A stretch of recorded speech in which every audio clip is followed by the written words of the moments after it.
Welcome to the Balancing Act, Nikki and Woofy. Thank you. Thanks for having us. Yeah, for sure. You were Would you just saying say how like you feel say like hello?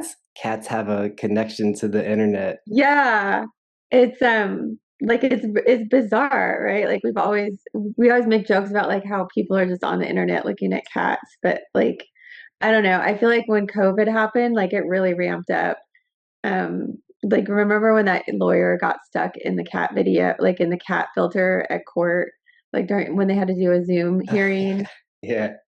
And then like we had like the Tiger King that took over like And the those like outer space cat memes with their like party hat on. yeah.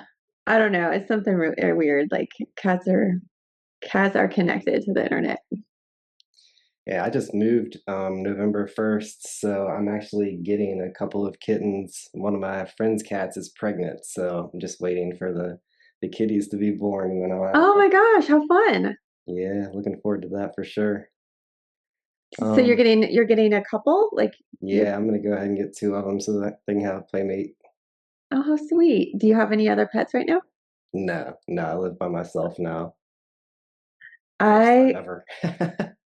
I had like I got twin cats once and I kind of regretted it because they liked each other so much that I like felt jealous of them. Like they didn't need me as much. I was really young though. I was in a different phase of life. So maybe now that I've matured, I could handle like the bond of kittens not needing me as much as they needed each other. That's funny. So whenever I get a first time guest on, I like to get like the origin story, like who is Nikki and how did you get into etymology, which is kind of what you're known for on the internet, speaking of the internet. Oh yeah. Um so okay, I don't know. I am a work in progress. I'm forever unfolding. Um I really got into etymology after COVID. Like I think COVID was like my grand awakening. I was like always a little like very confused about this world. Like I really was perplexed about things like is this truly the best that we can do? Like these presidents, like I kind of just wrote it all off as like uh, conflicts of interest, like with like the medical system. I was like, oh, okay, well, like, yeah, medicine doesn't cure us. And in fact, it makes us more sick and more dependent and needing more medicine. But like, naturally, that's just because they need more money. Um, so I just kind of had like I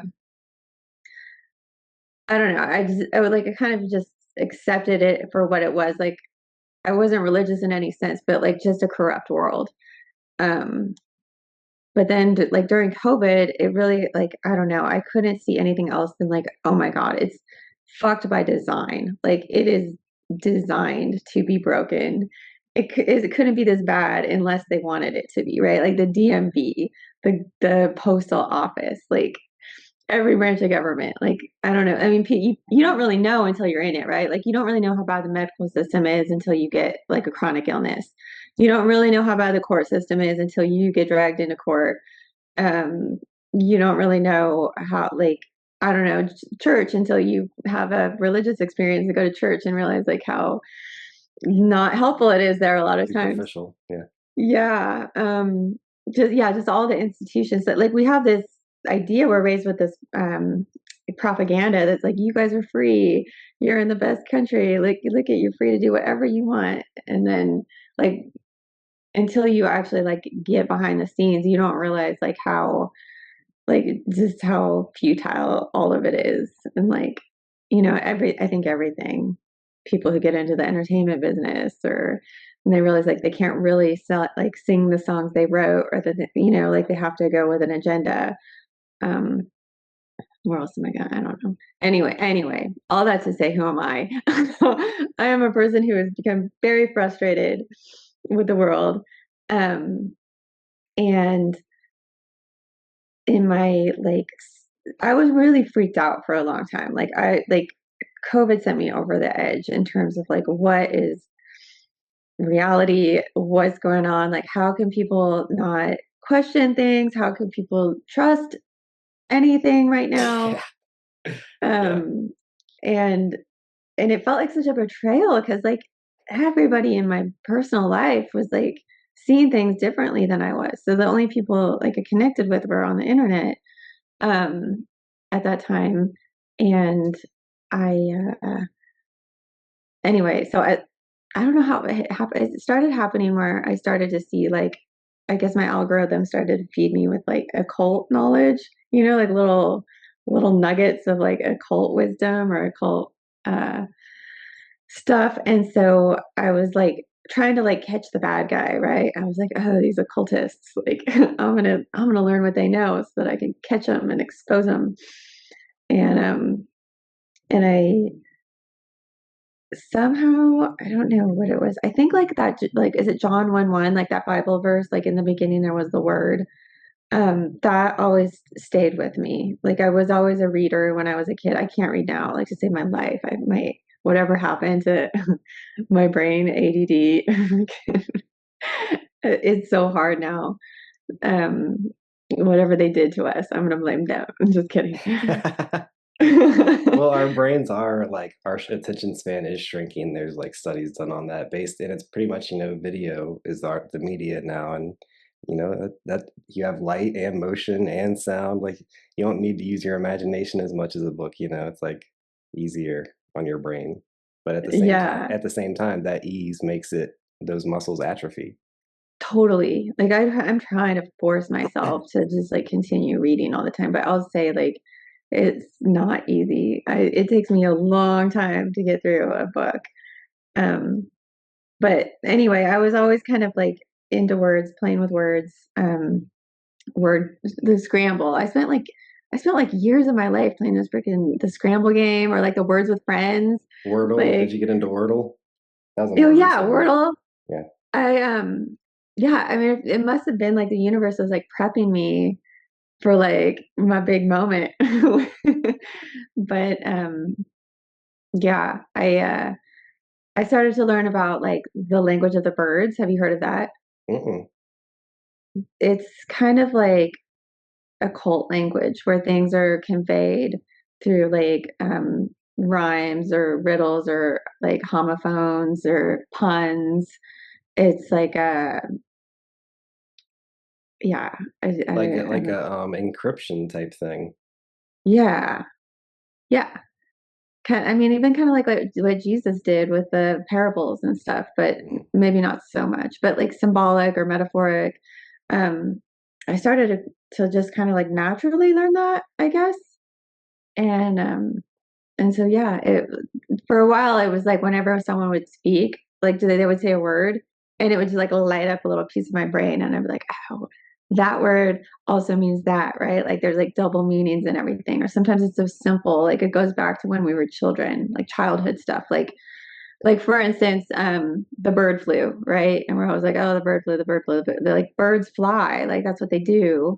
And like the first plague doctors dressed up like birds for some reason. Like there's like deeper riddles to all of it, but sometimes it's just so stupid. Like it's just Yeah. right in your face. Like we are being ritually mocked like at all times in this matrix. No, it's true. You kind of sound, I'm sure you've looked into Gnosticism. You sound almost like a Gnostic, like the demiurge has just got this perfect little like encrypted way of keeping us distracted and docile and enslaved in some ways. Yeah, I would say, like I do have kind of a Gnostic lens. I'm also weirdly Christian. Okay. So Yeah. I am like I totally believe in Jesus. Uh Well, a lot of Gnostics would argue that Christ was a Gnostic. okay, yeah. Then but yeah, like I definitely identify with like a Gnostic worldview. Like we are in like a soul trap here on earth and we don't even realize like where we are or what's going on. And I think more people are realizing though. well, and if they realize I would say I see very few people that are actually like changing their behavior or they're like adapting to that knowledge. It's one thing to know it, but another thing to say like, okay, well, what do we do from here? Like, where do we go? Like, you can't change anything other than yourself. but I don't see a lot of people like taking that next step. I don't Um, know. Like the screen looks fine on my end. yeah, no, it just minimized Zoom for some reason. Oh, I didn't click anything, but sorry, I'll edit all it that was out. the demiurge. It's the demiurge. um, so I saw a post today that I really like. I was just looking through your profile to see if I had, could get some content for this interview. And you said if you want, and speaking to what you just said, if you want to break out of the matrix, you have to learn words. And I could not agree with that more deeply, and the Toltec worldview would also agree with that because that is literally the first agreement, and the other three agreements he even says are literally there to support the first agreement. It's all about the first agreement, really, because our words create our reality, and that's actually real. Like people don't take that seriously enough. Oh yeah, our word is our bond too, huh? Yes. Is that a Toltec like I don't know, like poster behind you? I don't know what to call it. It's a tapestry, Uh, right? yeah, that's the Mayan calendar. Yeah, Oh, it's the Mayan calendar. I've got Okay. the four agreements right there, though. So yeah. That's funny. I brought my four. I have my four agreements book. I didn't have time to reread it because I'm a slow reader, but I I skimmed it. Yeah, no worries. But I bring that up because when you really start to break this thing down from a more occultist perspective or a deeper perspective, like you like to go, it really is that we're in like a computer program and we are the programmers when we speak. So, like, our body is kind of trapped, in this cause and effect, and we're all entangled, the quantum entanglement. Um, but our one power or like the way that we can break out is to reprogram from where we are, from our heart, using the words, using our language, and that is like our ability to code reality is like through the conversations that we have with each other, being real with each other, sharing love instead of fear, and Yeah, sharing truth instead of lies, being upfront with people instead of like hiding and being small, all of that absolutely. is done through the word Yeah. And the Bible says, right, the power of life and death is in the tongue. right there. I'm not super into scripture, the way that some people might be, but I mean, I see that as I actually might agree with HV on this one, where I think that's sort of like an AI generated. I mean, it kind of reads like code. Even you had responded to me talking about like there was that tweet going around saying like AI is ridiculous because it says that the Declaration of Independence is AI generated, and I'm like, well, what if it was AI generated and y'all are wrong? You know what I mean? Oh yeah, no, I mean, if we're in an AI program, then it would make sense that it was AI generated. And like the Bible too, the Bible's like the first like hyperlinked book ever written, right? Because everything that it like most of the scripture is in is like hyperlinked to other scripture. Have you read it? The Bible? Yeah, No, I do have it, and I have read parts of it. I've read yeah. Genesis, I've read Matthew, like the first book of each one, but The uh, Bible is like so confusing. yeah, it but is that written to be like a huge mystery. Like yeah. it's like and it's hard to read. Like I read it and I'm like, what is it? It's just like curses and a wrath and like punishments and The there's reason like I so the reason I have a hard time like diving in because I actually am a reader, but the reason that I have a hard time diving into the Bible is just knowing that they've taken so many books out, and it's just in the drug world they would call it stepped on. It's not pure. It's like the King James version. It was originally written in Hebrew, so like how accurate are these translations even? Um, eh, I just don't feel like it's the true message that was originally put. I think you almost would have to learn Hebrew in order to like get a grasp of what it actually was in its original form. well, if this world was created by a demiurge, like wouldn't it make sense that the Bible is written and to be like deliberately Facts. confusing and like stressful and hard to read and like Hmm. that makes sense to me. But when I read it, I there mean, the is so much. demiurge kind of is like the Old Testament God. Yeah. so like, but and to just know it, like I don't read the Old Testament and be like, oh my gosh, I feel so close to God now reading about these like Yeah, slaughters and rapes and right. pillaging and putting everybody to the sword. Like I don't read that and feel, like I don't feel like that was Jesus's message. Um, Definitely not. you know? So, but I do read it just to understand it, to know it, because like if we are in some sort of like computer coded reality, then like reading it has, I guess, reinforced the matrix to me. And learning the matrix has reinforced the Bible to me, if that makes any sense. Oh yeah. No, I've got friends that definitely feel the same way that you do about that. Um, so I just want to get more at this, dig more at this idea of like how our words actually do manifest, and people kind of like scoff at manifestation, but in me and HE were talking about it a little bit. Yeah, half of it is you're in like putting the intention in your heart and your soul, and then you have to speak it, but then you also have to live it too. What's your take on how the words actually interact with the way that life gives us back? There's that feedback loop where it's like life treats you the way that you treat life, sort of thing.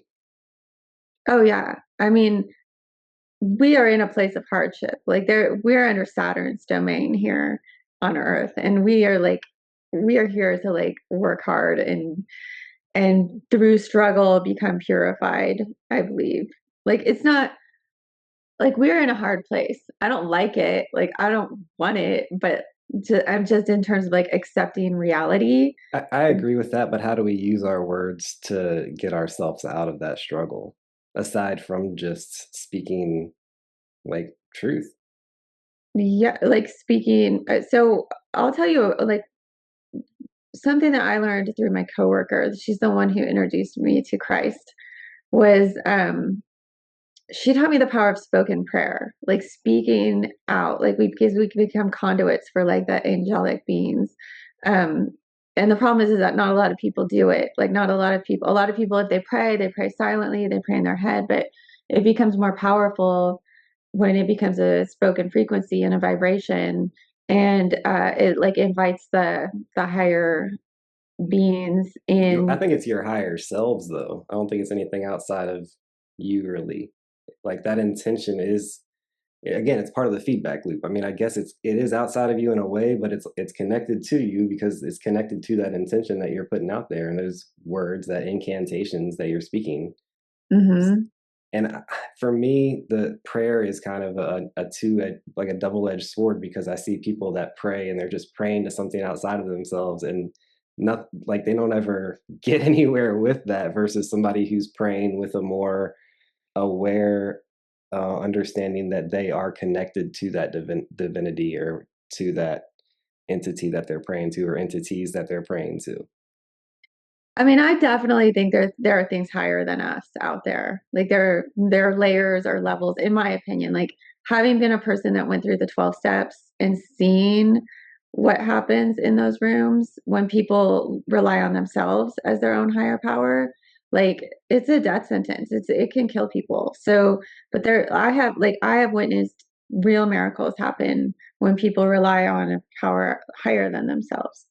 Um, so so for me, like I don't know, I think it's part of the humility of like accepting like I am not the highest thing out there in this world. Like I am not the great, like I don't know. It's in a paradox, right? Like yeah, because I like you don't believe in the Bible, so I couldn't use a But you're scripture to. Well, it's not that I don't respect it though, and or take, I agree with you. I should read it because I would like to understand that which I don't understand now, and it's one of the most read books in the history of humanity. So it would be nice to at least have a deeper understanding of it. I guess what I'm getting to though is like, yeah, I do believe in some people call them archons or gods or angels, demons. There's different cultures have called them different names throughout history. I definitely believe in that. What I'm saying though is like even those realms, like it's truly all connected. Like that quantum entanglement theory that I brought up before, like they are more like our higher selves to me, the way that I see the world. Um, I mean, yes, from the perspective of this realm, they're kind of outside, but then at the same time, when you really zoom out, like all of the realms are connected. It's like I agree with you, but I see it from a different perspective. If that makes sense. Yeah, and that's the world, right? That's all of us. We're all seeing things. We've all been like the Bible has mentions the Lord your God and the Lord our God.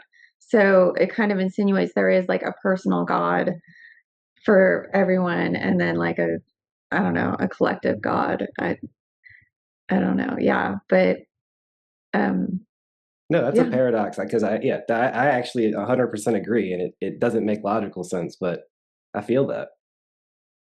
Yeah.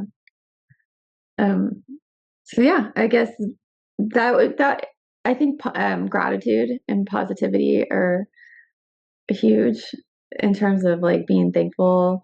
It's hard for me because I'm a default like grumbler.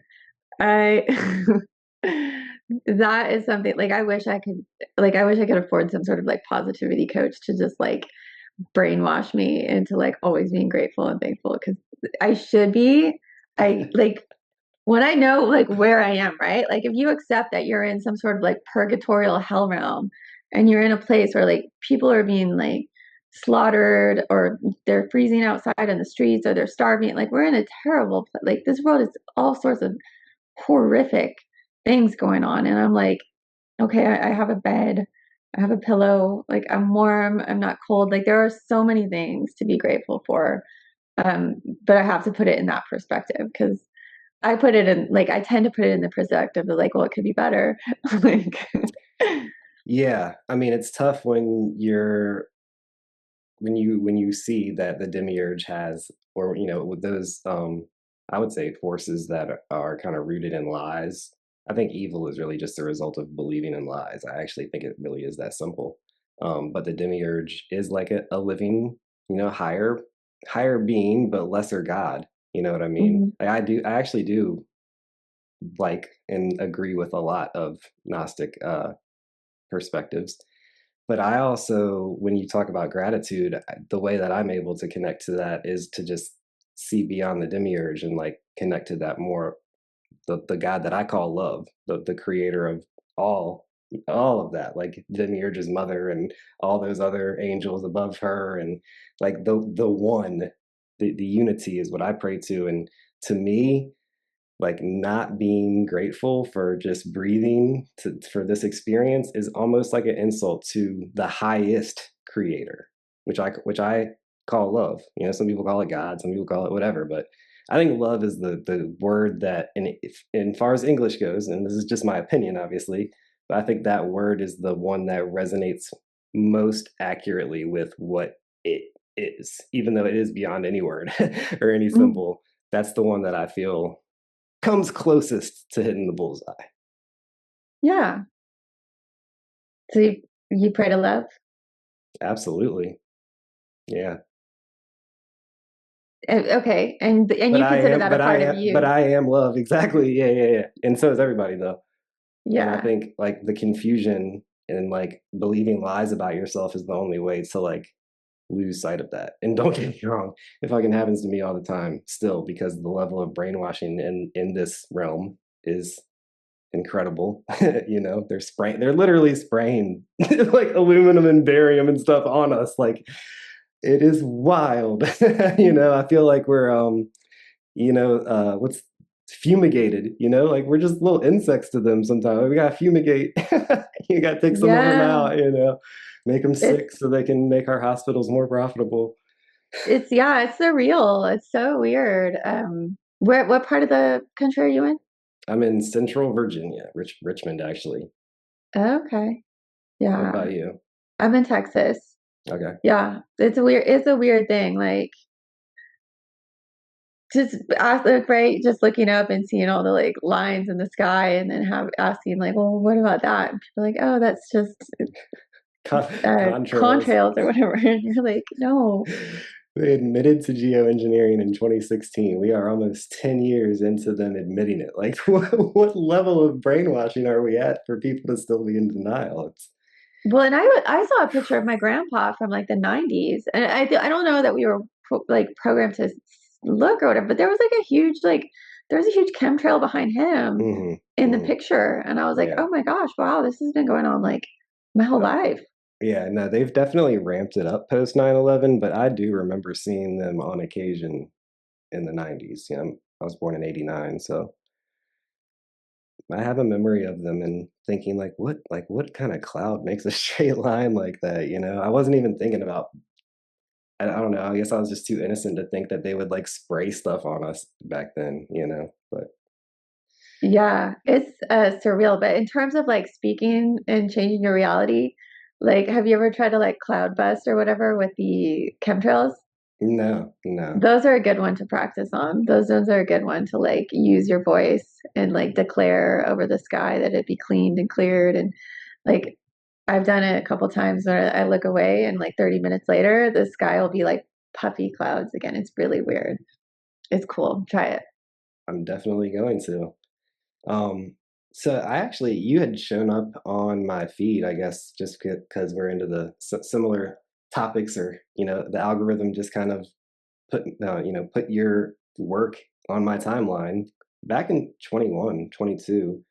Um, was there like with HV there was her like John Benet Ramsey thread. Was there a thread or a post that had you significantly grow overnight? Was there any specific No. moment like that, or was it more of a gradual? Yeah, I feel like I've been kind of throttled like right off the gate. Mm, Um, no, I have not had my like viral like thread that went everywhere or whatever. I've had a couple that like have done like pretty good, but like yeah, no, I haven't had anything go viral. I gotcha.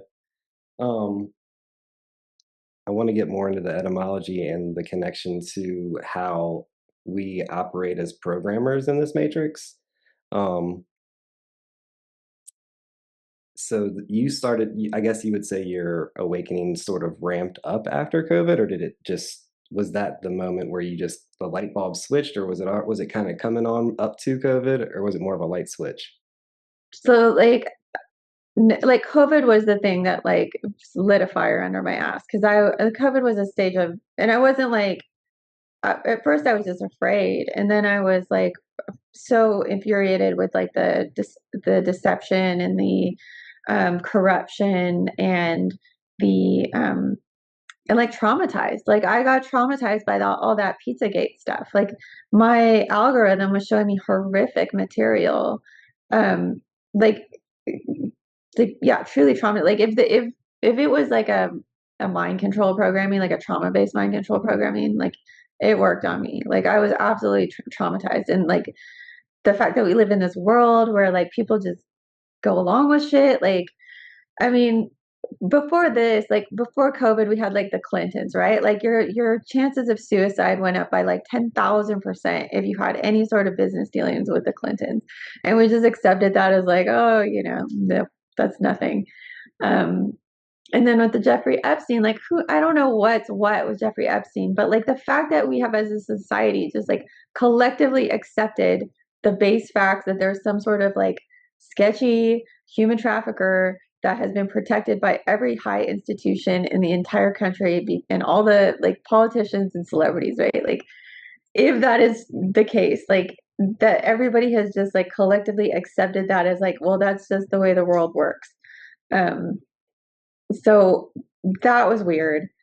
Um, but then like the COVID stuff like freaked me out because it affected me like personally, right? Like I got kicked out of a restaurant because I didn't have a vaccine card. Like when I had my job, I had to like be like segregated from the rest of the workforce. And there's this like, and there was also that fear of like, are you gonna get fired? Are you gonna get sent to a FEMA camp? Are you gonna get put in a guillotine or whatever? Like whatever. There was so many rumors going around, and when you don't trust the mainstream news, like you fall much more vulnerable to like every alternative like news source that's out there. And there were some people putting out really like scary stuff. Um, so where was I going with this? Like in terms of my awakening, Yeah. yeah, it was a unfolding. At first, I thought like everything was going to be exposed and like we were all going to be happy. Like, oh, we've been under this oppressive, like lying, human sacrificing government for all of our entire lives. And now like it's going to be like exposed and justice will be had. And then like the longer you go and there's no fucking justice, like you're just plugging along. I think I started to like, I don't want to say like disassociate, but like I started to look at it from another lens. Like, okay, I started to see patterns in like riddles that were being conveyed through the media. Like it was there was like surface level, and you know we heard about this with like 1984, right? Like the double speak, the saying one thing but it's actually meaning another thing. Um, so I started to like pick up on patterns of that, and then I started to pick up on patterns of like, you know, the Illuminati with their like their hand gestures. You know, they have all their like secret signs that are not secret because they're doing them right there in front of our face. Yeah. Um, so I started to take it all as like a game, like a giant game of charades that's being played on us, and like almost a type of initiation. Um, but yeah, like if I'm stuck in this hell world, like at least I'm gonna like have fun with it and try to like figure go back to kindergarten and play all the little games like Squid Games. Do you remember on Squid Games how like a lot of the a lot of the challenges that they had to go back to childhood to figure out how to beat them. Did you watch it? I didn't watch it. I mean, I heard about it because it was super popular there for at least a season, I guess, but I never watched it. Yeah. Oh, okay. Mm, yeah. There was like I mean there were like high like life or death stakes like challenge games, but a lot of like learning how to beat the game, they had to go back into when they were a child. And so Mm. I kind of did that with the Matrix. Like if I was a kid, what would this word sound like? If I was a kid, what would when you're in that what is that like the theta brain state? Yeah, Um removing the filter that we have based off of yeah, concepts and rules of society that we've learned and the system of reward and punishment. yeah. Like if I was a 6-year old in the back of my mom's car and I heard a conversation that was like saying these words, like what would my child mind think that meant? And and so I started to go back that way. Like it was like the keep it simple stupid Hmm. phrase. Have you heard that one? Yeah. The kiss. Hmm. I started to do more of that. Like I saw a lot of truthers getting like super complicated with their decodes, and Yeah. The I was gematria. trying to take it the opposite direction. Yeah, no, I really love your work, and I'm fascinated by etymology in general and numerology to a degree. Um, but I focus more on, I guess, I hate using the word because I don't think most people understand it correct. When people hear the word philosophy, they think of like academia and like, you know, Kant and stuff like that, Hegel and Nietzsche and all that. But I think everyone is a philosopher. It's what we're doing all the time. I'm just more open about it. Hmm.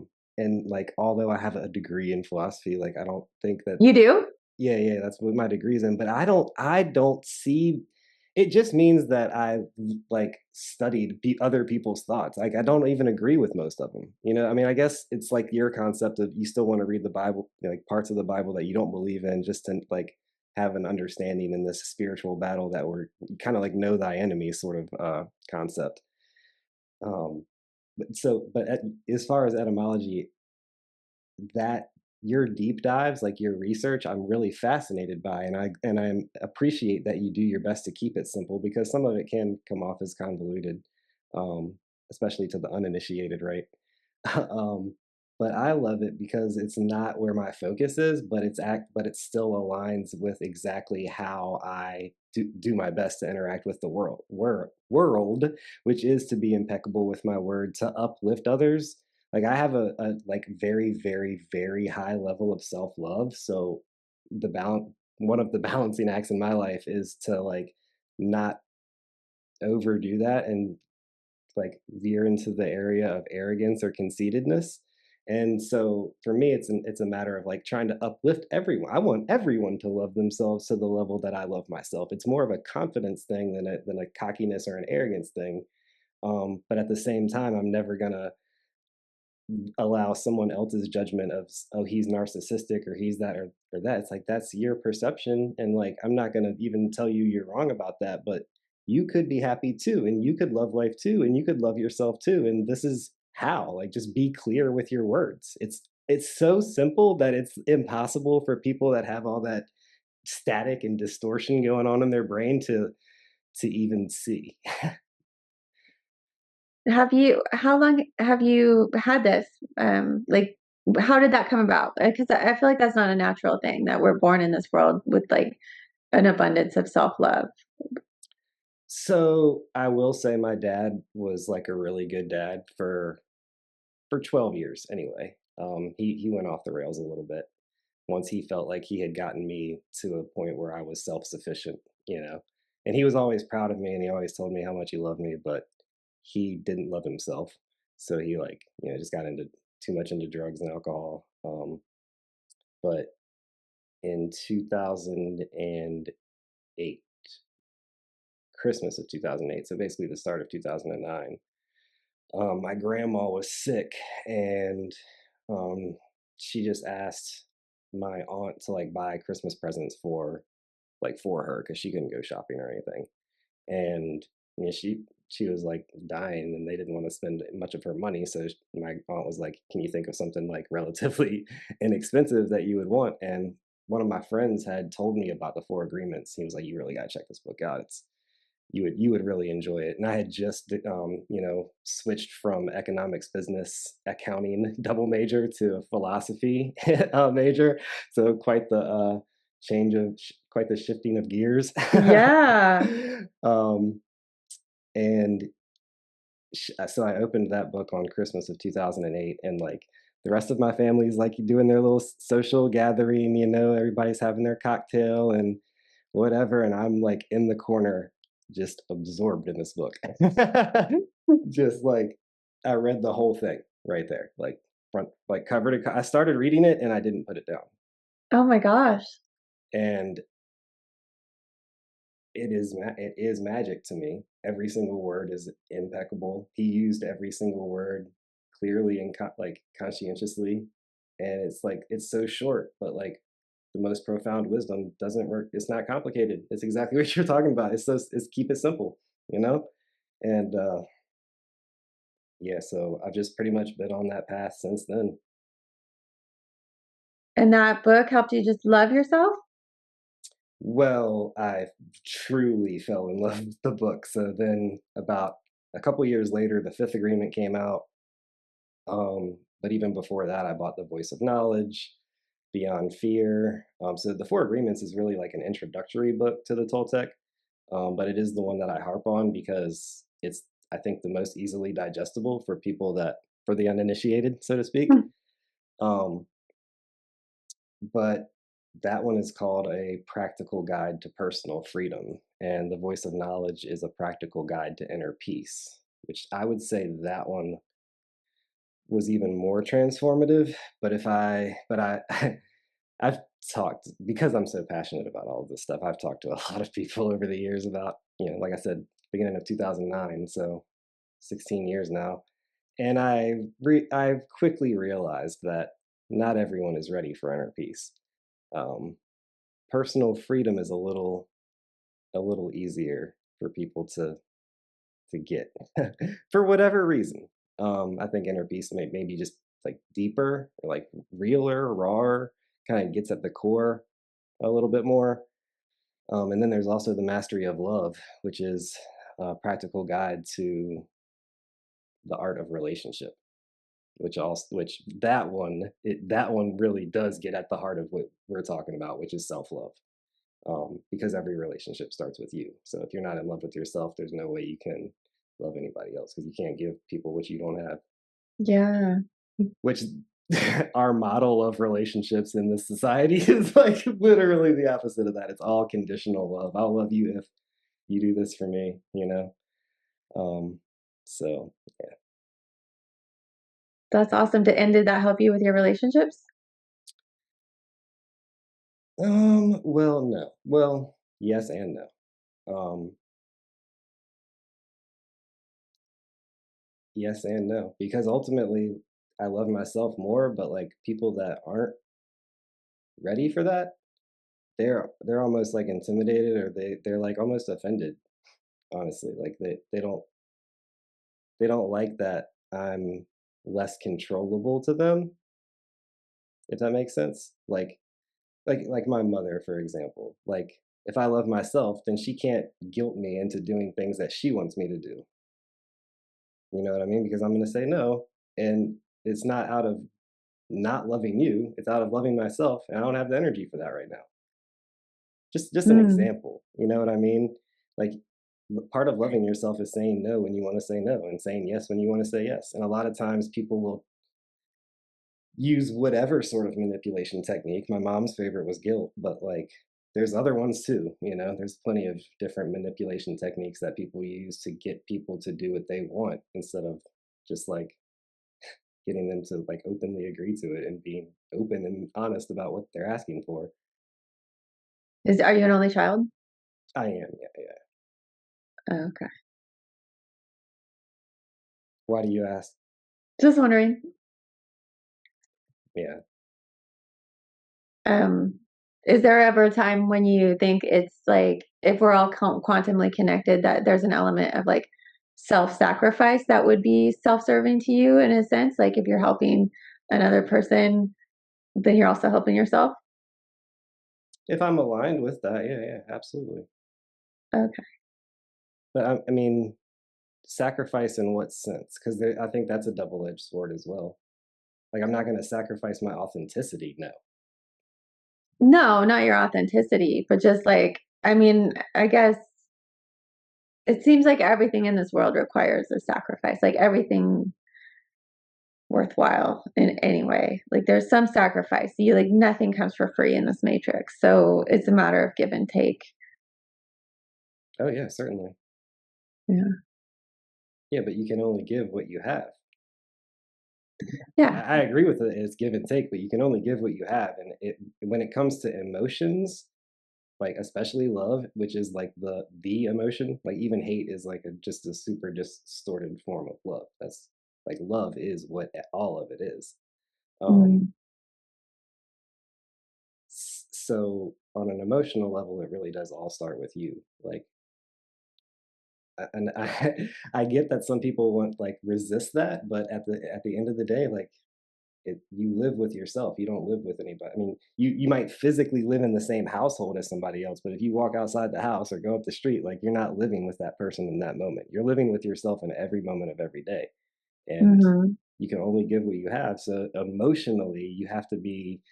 It's like a frequency. You have to tune yourself to the frequency that you want to share with other people. So yeah, if I really love someone else, it's I'm freely giving my love to them. It's not that I'm creating some sort of condition for myself or for them in order to feel that love. It's just either there or it's not.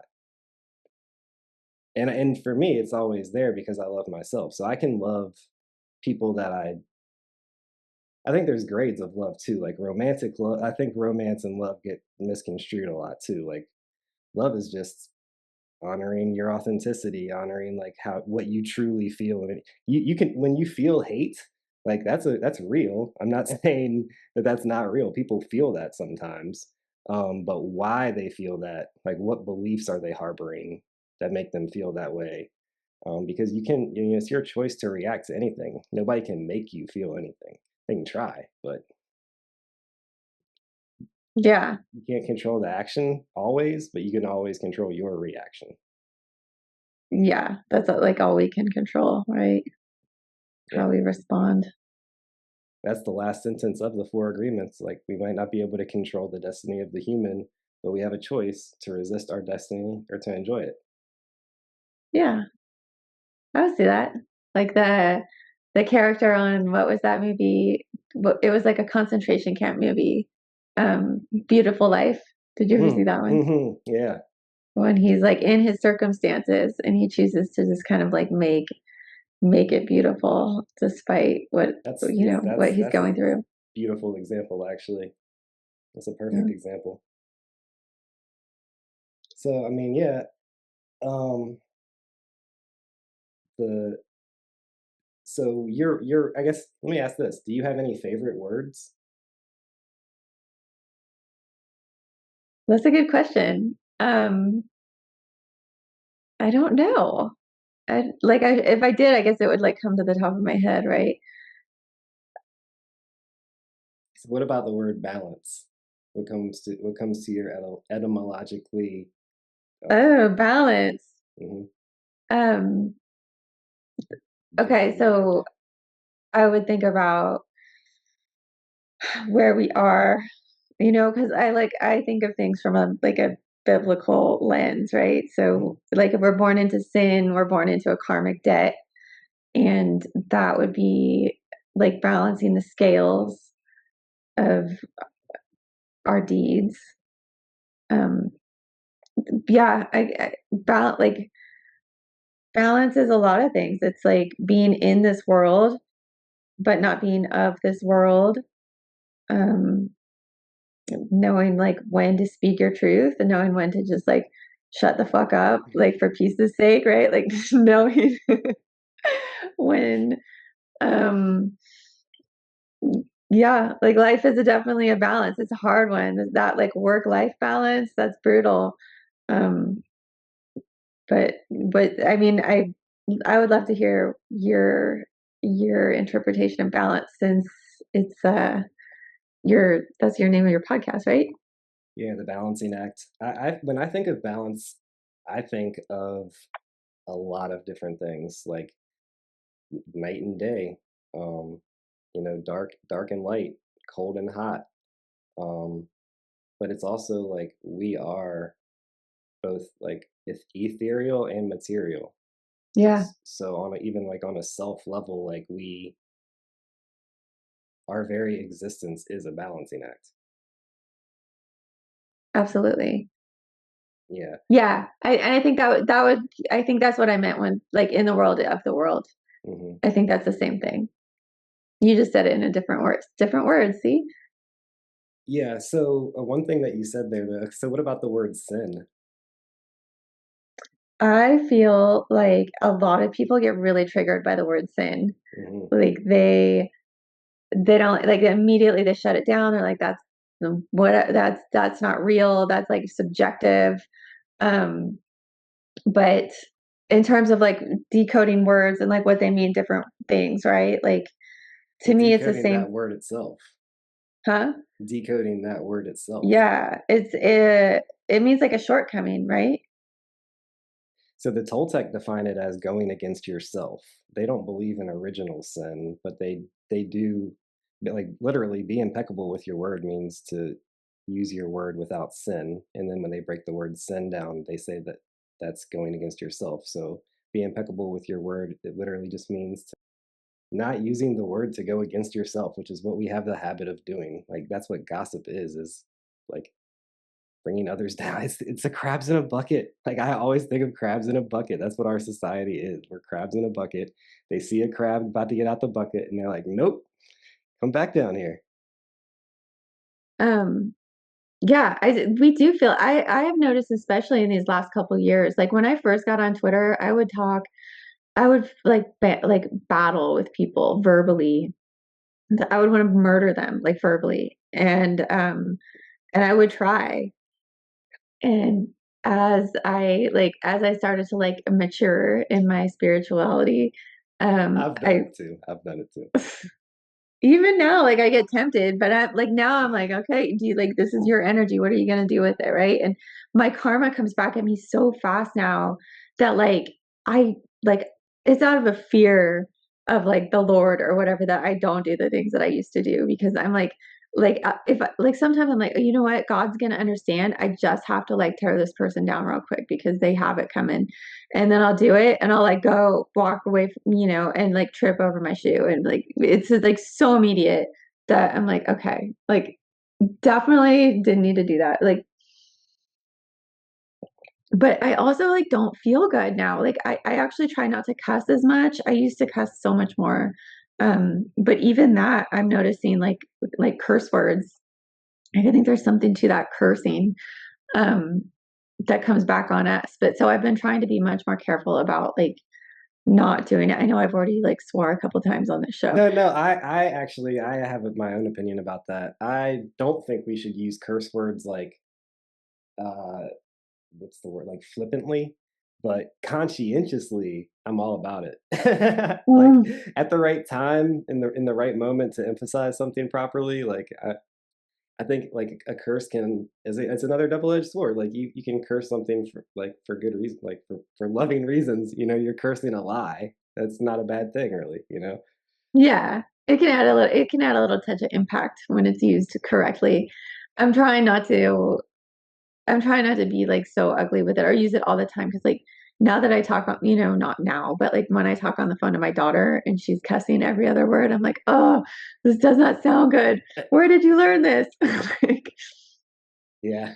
Uh, um, but yeah, I'm trying to be much more like when someone pisses me off, I'm trying to just take a breath and like walk away. It's like really means nothing to my life. If everything is energy and I'm already such a low energy person, I don't have it in me to like give other people my negative energy, like well, that's drain what I myself. focus on. Like, and the emotional energy. That's kind of like everybody has their niche in this truth community, and that's kind of what I'm aiming to do is I'm carving out like emotional control and emotional intelligence. Like I would say your niche is etymology.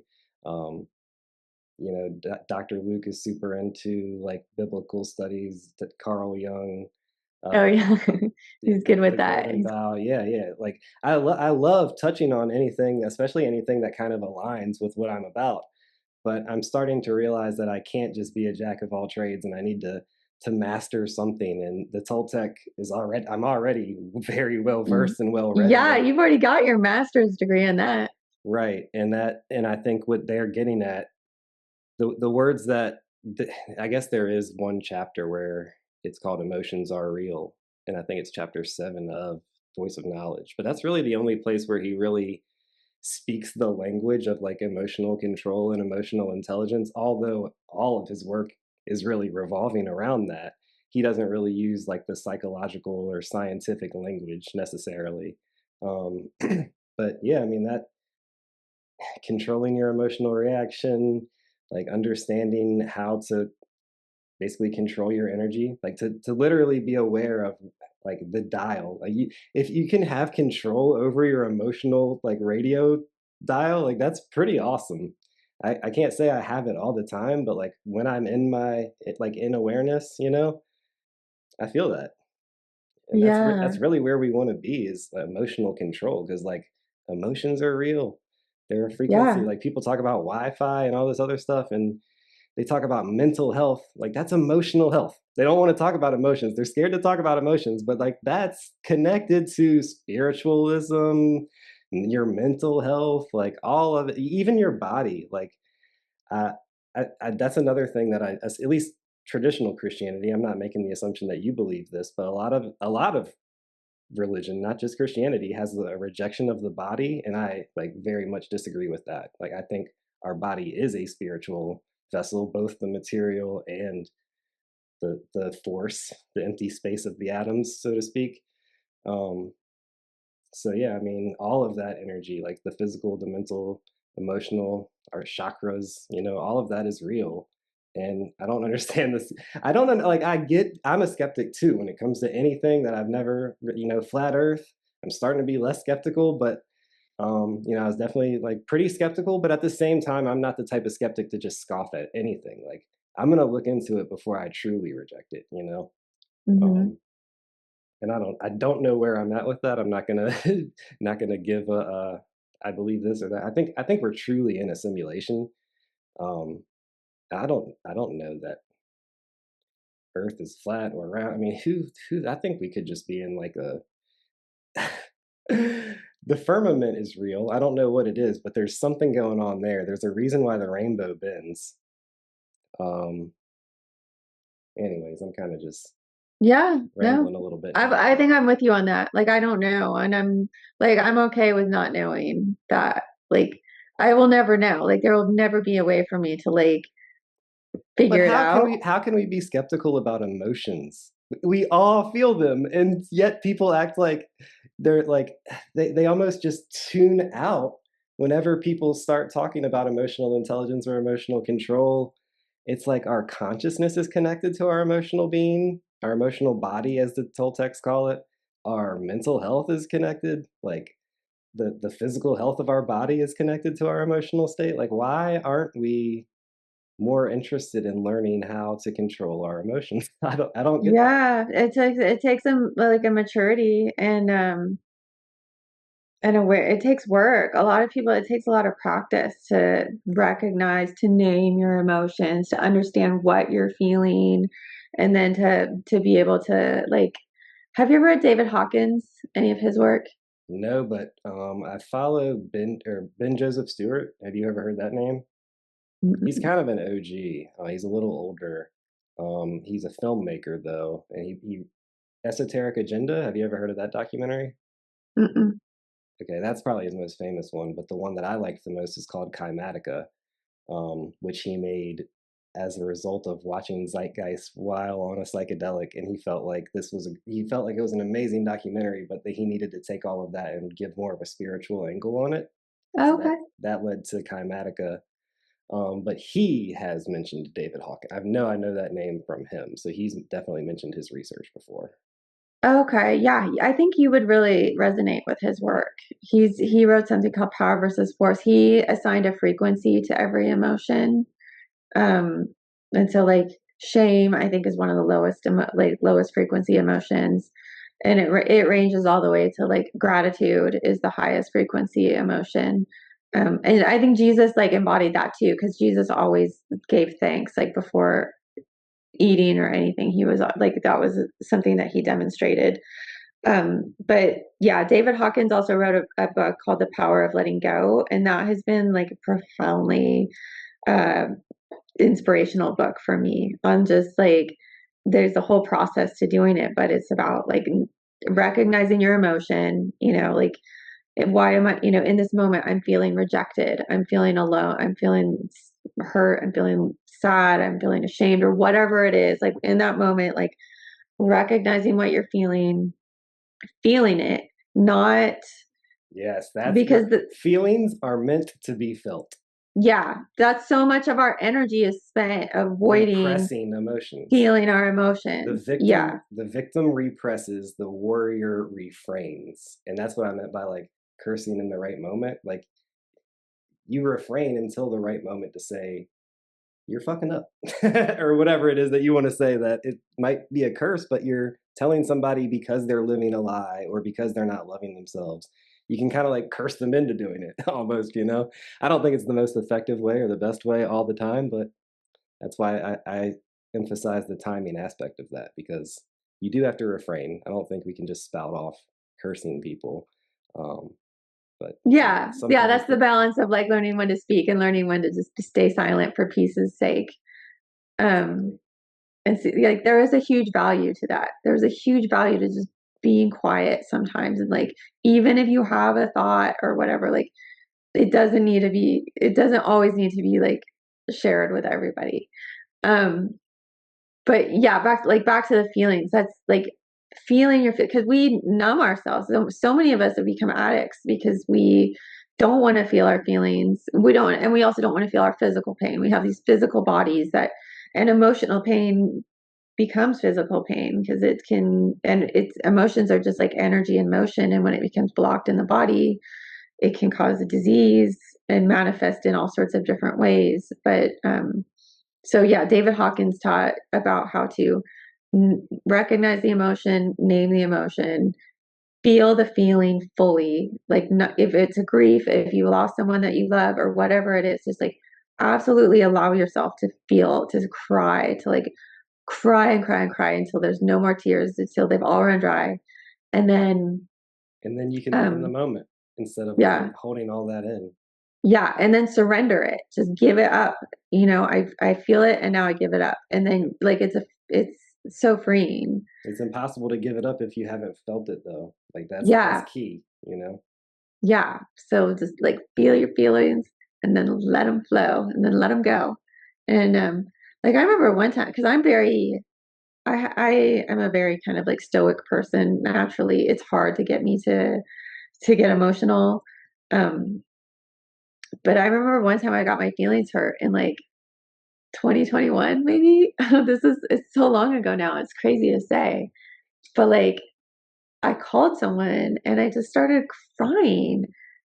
And then I cried and cried and cried as hard, like so hard. Like I haven't cried like that for maybe since I was pregnant or something, like a real emotional cry. I felt amazing the next day. It was the best day ever. Catharsis. Yes. I was like, dang it. I wish I could cry. I truly wish I could cry more often. I'm trying to get more in touch with my emotions so that I can, because that felt so good. It was amazing. Like I couldn't believe how great I felt after a good cry. The same, my same, I'm gonna call him my brother because he's more like family to me than a friend, but same person that recommended the Four Agreements to me. Um, I wish I could remember the context of him saying this, but I'll never forget him saying, crying is healthy. I don't remember exactly like what was like what led to him saying that, but I'll never forget him saying that. And I was just like, it like hit me. It was like, duh.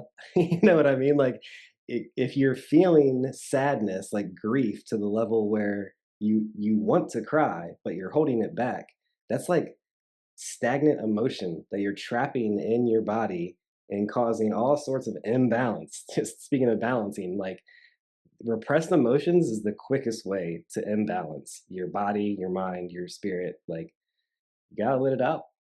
Oh yeah. I mean, our tears actually have hormones in them that are like designed to bring us back into, I think, stasis or whatever it is that, um, yeah, like we're designed. There's a like a super intelligence in the body related to all of that. Hmm. Yeah, absolutely. I think have you ever heard the like people say issues are in your tissues? Like issues get stored in your tissues. Yeah. Yeah, I've heard someone that always used to say tissues are for issues or issues. Yeah. Issue. I don't know which your way. issues get stuck in your tissues, something along those lines. Yeah. Yeah, But 100% true. And have you heard of fascia?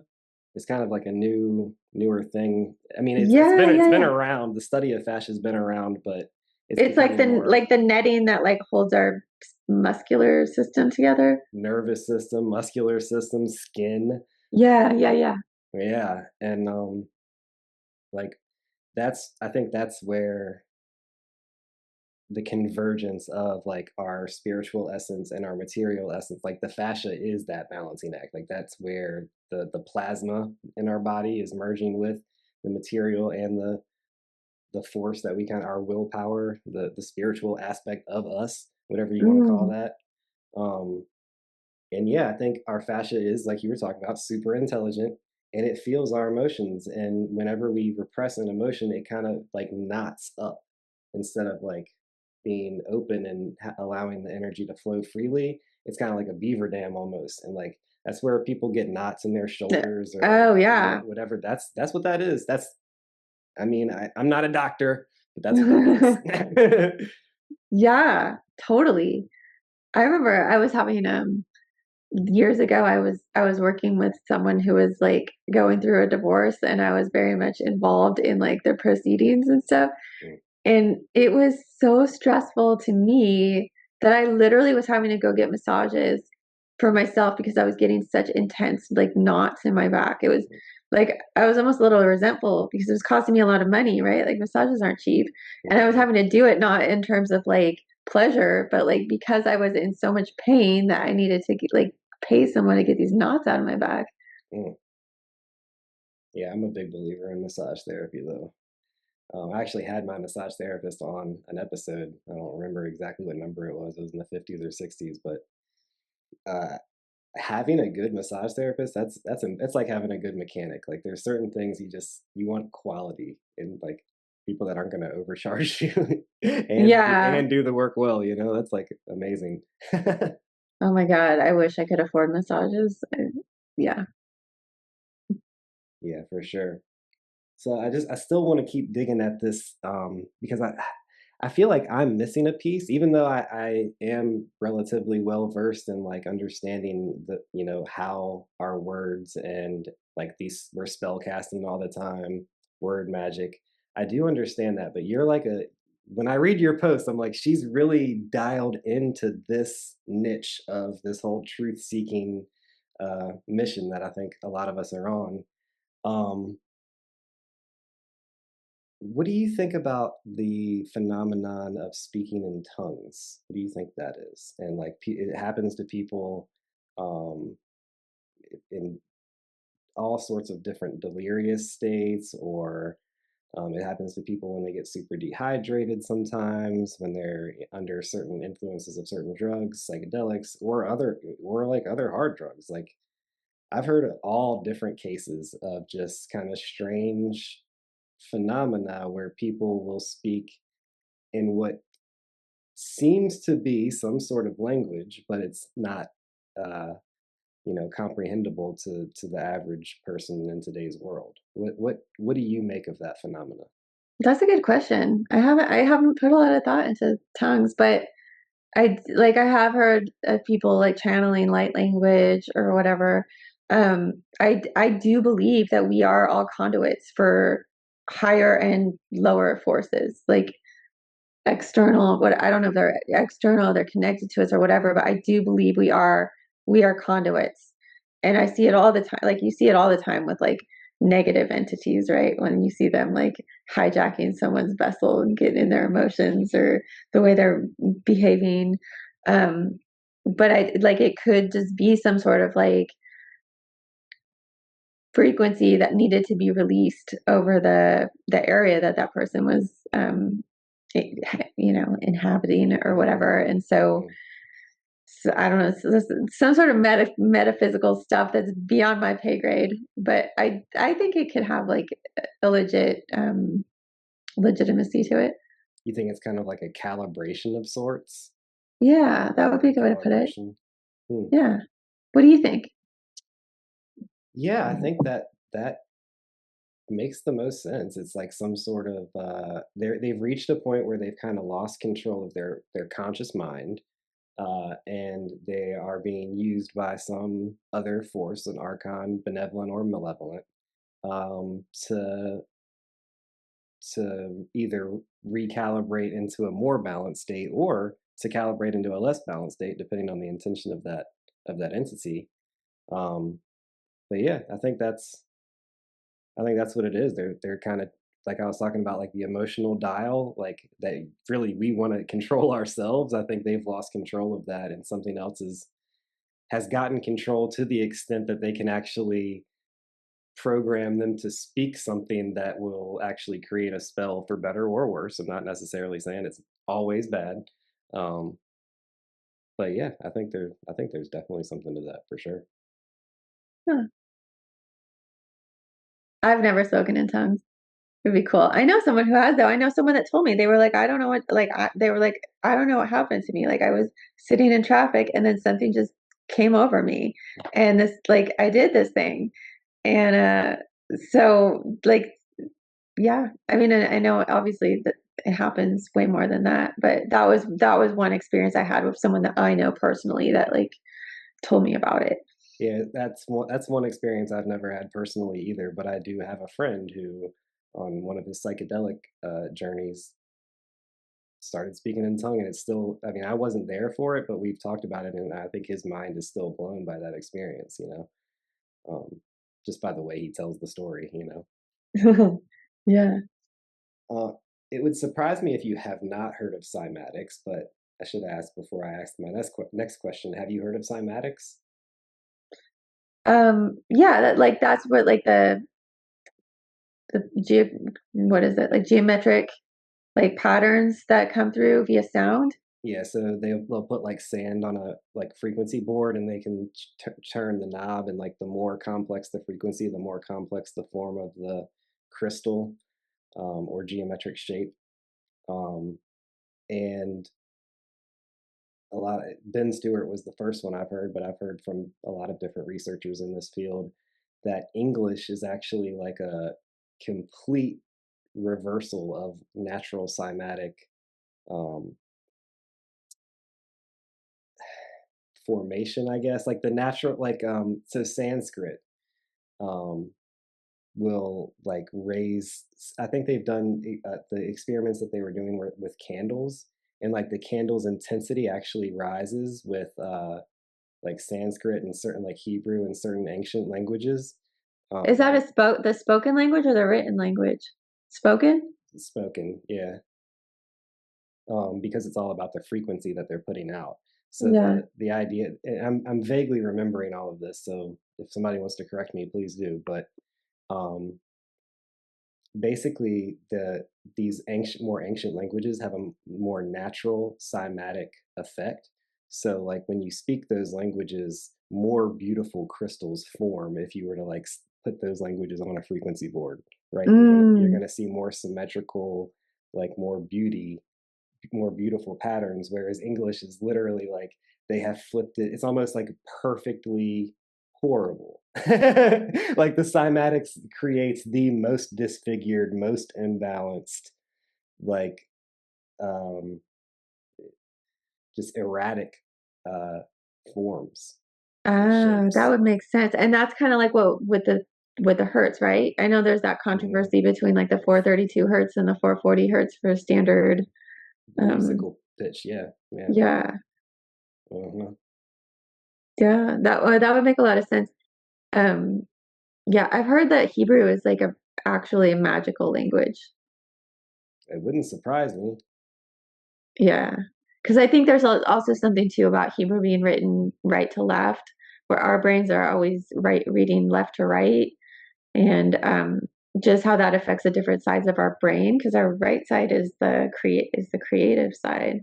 I don't know how that works though. With like it's crisscrossed.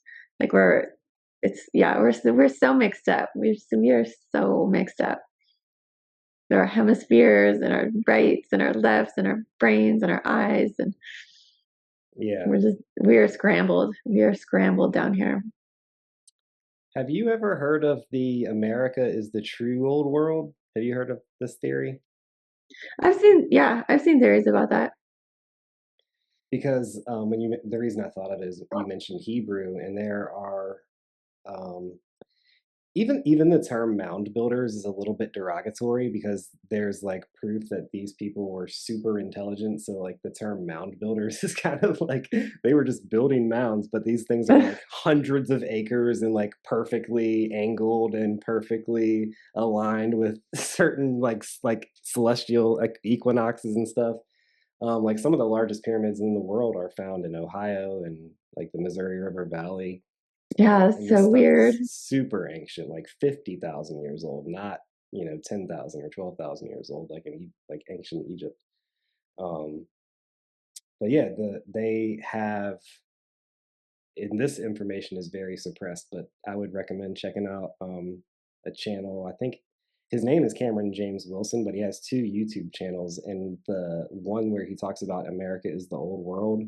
I think the channel name is like it's an Aztec name. It's like Tio Twaddle, but I'll link it in the show notes. But yeah, there's a lot. There is, even though the information is very suppressed, there is a lot of research out there showing that a lot of these ancient Hebrew symbols are found in these structures. Like when they do like the what do they call that light, like the laser thing where they're able to like look through the trees and kind of see the under design like they've done in the Amazon rain. A lot of people know about this. It's LIDAR, I guess is what they call it.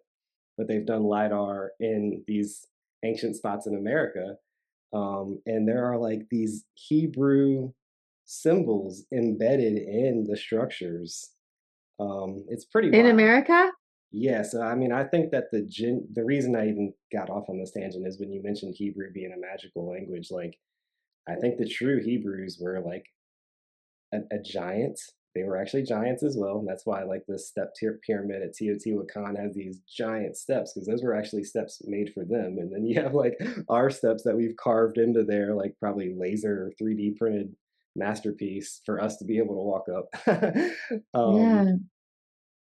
But yeah, there's a lot of magical artifacts or out of place artifacts. Let's just say that along the Mississippi River in America, dating back much for. I mean, they found there's parts of the Grand Canyon that are off limits to the public. They've found a sphinx there. It's a lot. There's a lot. A lot of weirdness going on in this country right here. They always have us looking in Egypt or Easter Island or wherever to look at these ancient civilizations or to Göbekli Tepe. These are things that more people know about, but there is a lot of that type of stuff going on right underneath our feet. Yeah. It kind of like makes you wonder about Joseph Smith, right? Like maybe he Everybody clowns him, but it's like, yeah. whoa, maybe he was actually right. Yeah. Yeah, It does make me like give him a little more credit because I remember when I first read about him, I was like, "Oh my god, like I did the what a same thing. quack this What a guy is." kook. Yeah. Yeah, And then I was like, "No," I'm like, "Okay, literally anything's possible." So me, I like the chances that he was telling the truth are way higher. for sure. For sure. Well, I don't want to take up too much more of your time, but did you have any other thoughts that you wanted to share, or just I don't like using the word advice, but any sentiments that you would like to put out into the Ethernet? Into the Ethernet. Um, no, I mean, my main message is just that,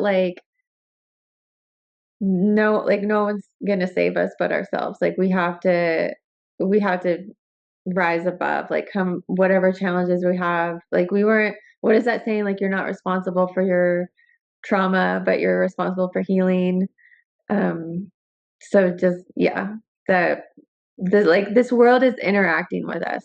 It's It is all the things, like the pay it forward, like there is really something to that. There's something to, um, like, yeah, feeling our feeling right? Just becoming more mature emotionally, feeling our feelings, forgiving, apologizing, loving, supporting, like humbling ourselves, I think a little bit would go a long way for all of us. And, and yeah, just like and for me, like personally, like one of my lessons was to like not use drugs and alcohol. So I am a big proponent of sobriety, but I know that's a personal choice for everybody. So yeah, that's all I have. Yeah, sobriety is a tough one for me because I definitely love cannabis without like no shame about that. Alcohol is a little bit more. Um, I think we have to be more disciplined. Well, I think we should be disciplined about cannabis use first. Don't get me wrong, but as someone with, I had my feet run over by a forklift, and I was 50-50. Oh, I was 50-50 to walk again, and somebody that's experienced the healing benefit of cannabis and when it is used consciously and with intention, like there's just no way that I could ever speak negatively about it. At the mm-hmm. same time, I have experienced people who just straight up abuse it. So there is that. I mean, you can abuse anything though. I do think cannabis, even now, is overall, on the whole, I think it's more demonized than it should be. But at the same time, I understand why, because I do see people just not using it with uh, any level of balance, that's for sure. Um, and more using it as a crutch or to escape rather than to like tune into themselves. But I also think cannabis is like the ultimate yin yang. You know, it will allow you to see that you have the choice to like be lazy if you want to be too. And some people choose that. I definitely don't. Alcohol is a little bit more. I do drink sometimes. Don't get me wrong, but I don't drink liquor anymore. No liquor, and no Ugh, beer, and no beer. Wine and mead and cider, and I make my own mead and my own cider. And wine is that's just fun. and wine is just like something that I'll drink with my grandma, sort of thing. But again, I think that's something you have to, even when I like if I'm just drinking, just like if I just have a drink just because I'm feeling comfortable or I'm in a position where like I feel like I should drink, I don't feel as good about it as I do when I'm like let me have a drink and like experience what that's like a more conscientious, because it is a spirit. Um, and I think you're probably on the end of like it drains our spirit. And I think that there's probably something to that. But I also think that there's a balance point with alcohol, and it's just most people in this culture binge drink, which is just not good. If you have control, like I don't think there's a problem with having a drink or two, especially if it's not liquor, because liquor is just you just lose control too fast. You know, you think you're fine, and then all of a sudden you're not fine. So that's why I just avoid that. But anything less than like 15% or 14%, if you're only having a glass or two, I'm not against that. But at the same time, I'm proud of people who are sober, because I think that takes a different level of discipline in this world where it's very easy to just numb out with an intoxicant, or um, just kind of rely on anything other than your own emotional discipline and control for, you know, it's kind of like a comfort thing, I think, for a lot of people. Like it's predictable. They know they can have a drink and it's going to make them feel a certain way, and they like that feeling. And but if you do it all the time, it becomes less and less effective in terms of the good aspects of it, and it becomes you have to drink a lot, and now you're starting to like wear your body down. So yeah, I think alcohol is one that our culture needs to demonize more, whereas I think Mm. cannabis needs to be demonized less. Although I caution going, full on like smoke all day, all day, every day. I'm not with that either. But Yeah, we all just have such individual like chemistries too. I think it's a hard thing to like for me, I do not like cannabis. Like I don't like it at all. I don't like the way I feel when I'm on it. And have you even ever like to have you huh? ever have you ever used sun grown, like grown outdoor, the real sunshine, like an because it's a plant, and I like people who are super sensitive to these other like you, I'm sure, super sensitive to like supernatural realms and stuff. Like the stuff that's grown indoors, like don't get me wrong, I'm a proponent of cannabis. I don't like talking bad about it in any form, really, but at the same time, it's a plant. Like it the sunshine is what makes it real. Anything else is kind of like at a certain level, it's still a natural thing. We're still I'm okay with the greenhouse because that's still the sunshine, but these lights, I don't care how good the technology is. Like Oh, they're interesting. I hadn't ever considered that the artificial oh lights my like god, I mean that's what it eats. It's eating light, and the sunshine has so much more health benefits, and you the can false all light. yeah, I'm telling you, I grow my own, and I've gotten to the point now where I really don't smoke it unless I grew it myself. It's a whole different level of you have a personal connection. This is a living being that I cultivated from seed, loved Mm. the absolute mess out of it, like hugged it Mm. sometimes, kissed it, talked to it like it was my child. And then you cure it yourself, and it's just like a plant that you grew. You know where it came from, you know what you fed it, and I don't feed it any sort of chemical salts or miracle grow, none of that stuff. It's all Korean natural farming methods. I really do my best. I don't want to try to ever sound holier than thou, regardless of what realm I'm talking about. But even in the cannabis realm, like some people will talk as if they're holier than thou. Um, but the organic realness and treating it as a sacrament and treating it as something that should not be abused, like that's irreverence, like it should be meaningful, and if you're doing it all day every day, it loses that ceremonial or like ritual, or just for me it's like a connection to the earth and to like god or love. But I was never spiritual, growing up. Both of my mom was super religious, which kind of turned me away from it, and my dad wasn't Mm. religious at all. So I kind of like What kind of agnostic, I religion was guess. your mom? Christian, Just like just what kind of Christian? like follow the herd and be an idiot. Like Protestant? Yeah, I guess Episcopalian technically, but she's been Methodist and all sorts of anything where she can like judge somebody to be lesser than her because they don't go to church. Mm, okay. I've met Christians that I love. I work part time for a nonprofit Christian company called Praxis Circle. Go to praxiscircle.com. It's actually, as far as Christians go, those are some of my favorite people in the world. I think they do a very good job of trying to embody the loving message of Christ. Yeah. So I don't hate Christianity because my mom is the way she is, but I I definitely find it harder to just be like, yeah, I'm a Christian when there's people like her out there. It's like, no, I can't. Yeah, that's a bummer. So many Christians gave Christianity a bad name. Yeah.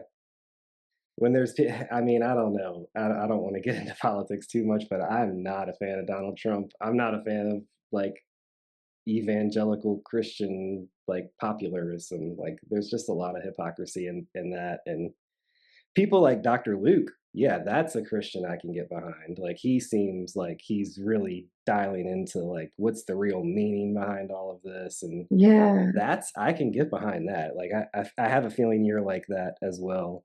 Like that, I can.